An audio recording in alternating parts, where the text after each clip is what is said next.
New controversy tonight. Just when you thought it was over, Barack Obama's longtime pastor making headlines again. And they are quite something. This time revealing that Reverend Wright's church is reprinting pro-Hamas, anti-Israel writings in congregation bulletins just in the last year. One calling Israel an apartheid regime.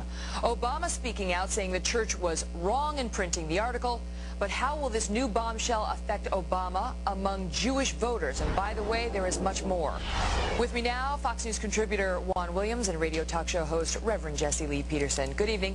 Good to be with you, Megan. Thanks for having me. All right, so it's not just that, the pro-Hamas circular, but we learn now about the bashing on Italian Americans, and the quotes are pretty shocking. He talks about a public lynching Italian style. He talks about how the Italians look down their garlic noses at the Galileans.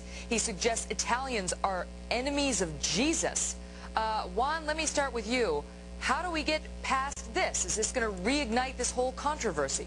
Well, it depends on whether or not the press, and you know, I think the media has been strongly pro-Obama in this contest, whether or not they pick up this or see it as simply a continuation of an old story. I think a lot of this is going to have real political impact. You mentioned, Megan, with the Jewish community, but this has been the problem, that people are, and we saw it this morning in an NBC Wall Street Journal poll, people are saying on the basis of the Wright controversy, not that they are buying off Obama, but they're taking a second look.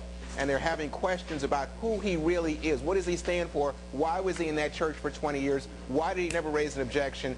Did he never see the church bulletin? And much the way he said he had never heard any of the kind of racist rant that came from Reverend Wright previously. It'd be interesting to see what the reaction is, but also interesting to see whether or not the press plays it appropriately. Right, indeed. And Reverend, is there any way, you know, given this, now it's not just the Italians and it's not just the Jews, but he goes on in these writings about white supremacists across this country, suggesting that white supremacy is clearly in charge in government, that the world is controlled by white supremacy. Here you go. The government runs everything from the White House to the schoolhouse, from the Capitol to the Klan. White supremacy is clearly in charge. But Asa, like Jesus, refused to be defined by an oppressive government because he got his identity from an omnipotent God. How does Obama deal with this? I mean, is it more of the same, or is this a new controversy? Well, you know, Megan, God said that if you say you love him and hate your fellow man, then you're a liar and the truth is not in you. These black racist preachers are not men of God, even though they wear the title Reverend.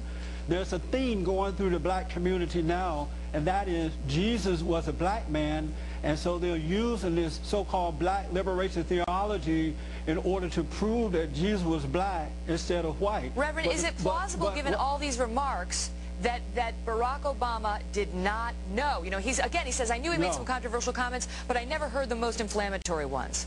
This is the same teaching as Louis Farrakhan, and I have to tell you, there is no way at all that you could sit in a church for 20 years and then call the preacher your uncle and he's your spiritual guide or your spiritual leader and not know what he is about.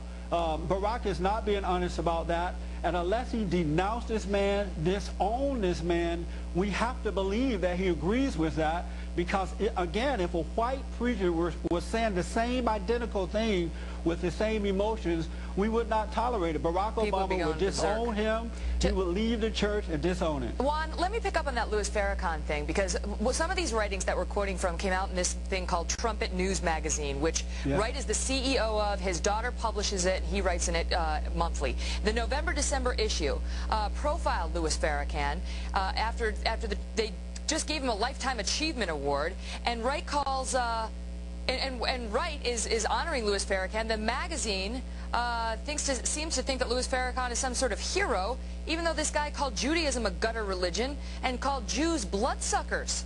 Well, look, you know, Megan, right from the start, the Jewish community has had questions about Barack Obama's politics, about his commitment to Israel, his understanding of what's taking place in the Middle East, and the relationship between Israel and the Palestinians.